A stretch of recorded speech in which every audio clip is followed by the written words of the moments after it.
Please welcome right now to the show the editor-in-chief of AMAC Newsline. That's Shane Harris. Shane, how are you? Good. Thanks for having me. Always a pleasure to have you on. Thanks for a few moments tonight. We were talking with Josh Hammer before on the show from Newsweek, and I was talking about the Biden pardons, and I said to him, and I talked to John Solomon from Just the News about this last night.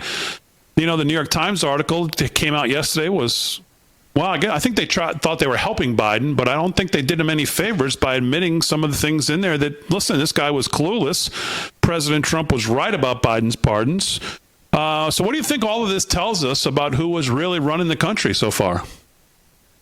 Yeah, I mean, really, it confirms what we already knew, which is that Biden wasn't running the country and unnamed, unelected staffers were.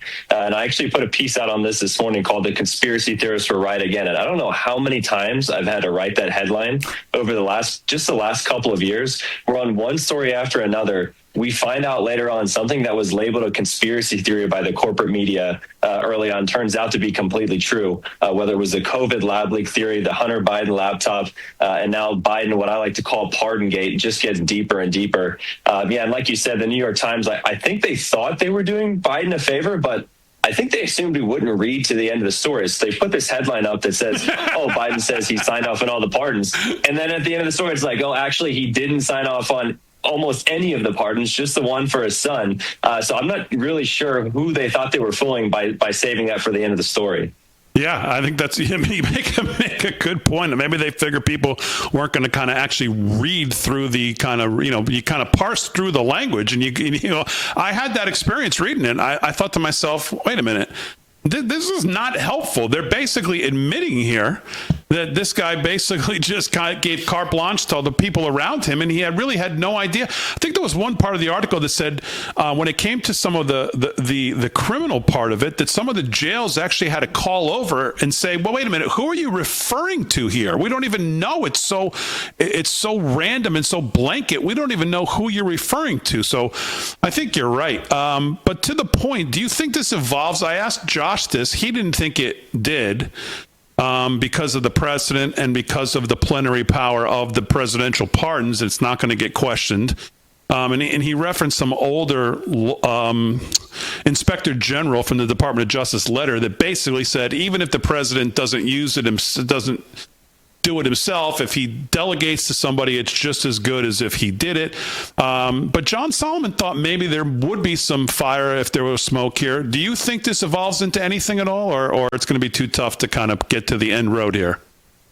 Yeah, well, I'm not a legal expert, so I'll let the lawyers figure that out. But what I do know is that I think that this should not be the end of it, right? Like, this New York Times story should not be the last that we hear of this. I think Congress has a duty to investigate because we as the American people, we have a right to know exactly what happened. And we need names. We need to know who these staffers were so that we can start to get accountability. It's become kind of a disturbing trend in our culture recently, whether it's the Epstein files or now this or whatever it may be. There's all these allegations of wrongdoing, but where are the names? Who is responsible for these things that have happened? That's what I want to know. And that's what I think a lot of everyday people out there, viewers, just everyday Americans want to know as well. Yeah. I mean, do you think Congress plays a role here? I mean, obviously, I think it would be hard to get legislation or anything like that to any kind of reform legally, because you're talking about the Constitution. You're talking about the plenary power that's granted to the president in pardons that only he holds.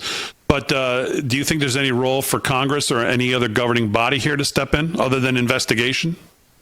Sure. Yeah. I mean, the investigatory role would be the main one, right? Like, I want to see more Biden staffers in front of Congress, in front of the House, in front of the Senate, answering questions. Maybe there's some legislation down the road to do a fix on this. But, as long as the filibuster is in place, I'm sure the Democrats, will try to block anything that Republicans do to move towards accountability. Maybe something like, hey, the president can't just blanket delegate his pardon power to unnamed staffers and let them pardon whoever they want based on vague guidelines. That'd be legislation that I think most Americans would support. I don't really know how realistic that is, but definitely investigations. It's easy to just dismiss investigations as not really having, any real power from like a legislative standpoint. But just from an accountability standpoint, I think people would be curious to know more than they know now. And so that's something that I'd personally like to see. I think a lot of our members over at AMAC would like to see, and everyday Americans would like to see also. Yeah, we're speaking with Shane Harris from AMAC Newsline.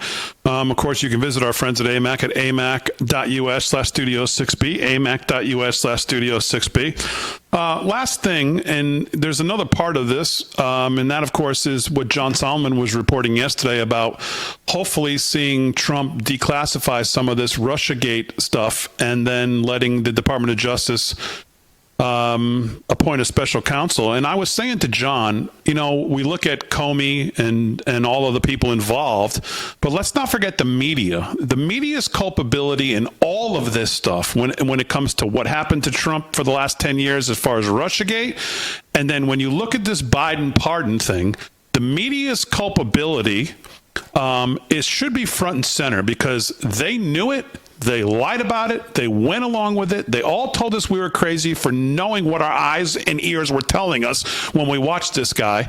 And now, of course, the New York Times reports on it like, they always try to flip it like, geez, we're so surprised by this. Does the media have any credibility left to even report on any of this? Yeah, none whatsoever. I mean, the gaslighting here is completely insane. It'd be different. Like the Russiagate thing was bad enough, right? But then we have the Hunter Biden laptop and then COVID and now this. And it's just one thing after another. And yeah, you say the media, and I really think that the corporate media and the establishment media, their credibility is gone, right? Which is why more and more people are turning to outlets like Real America's Voice, like AMAC, for their news and analysis and information. And so, no, I think that, yes, maybe this story dashed the media's credibility, but it was already in such shambles that I'm not even really sure how much damage it did, because I don't think anybody really believed the line from the very beginning that Biden had anything to do with these pardons or anything to do with any of the decisions that were made late in his administration.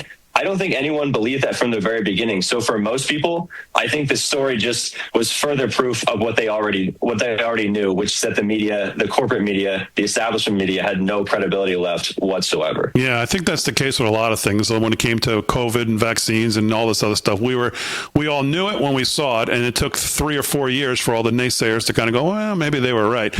We're talking with Shane Harris from AMAC Newsline. Anything else you guys are working on at AMAC, or what else is on your radar? What else is going on at AMAC Newsline? Any other big stories you guys have an interest in right now?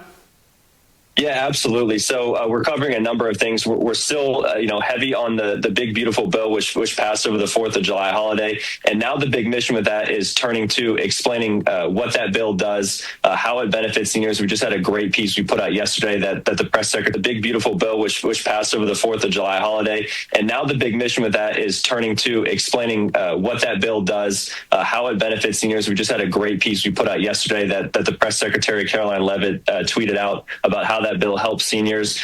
So that's something we're really focused on, the cultural issues, some of the stuff that's happening in Colorado that I know you guys were talking about, the housing issue, which has, been in the news lately. So really everything, whether it be culture, politics, foreign policy, definitely come on over to AMAC Newsline and check us out. There you go. You can see why it's great stuff. AMAC Newsline. He's the editor-in-chief. Shane, I always appreciate you coming on. Thanks so much.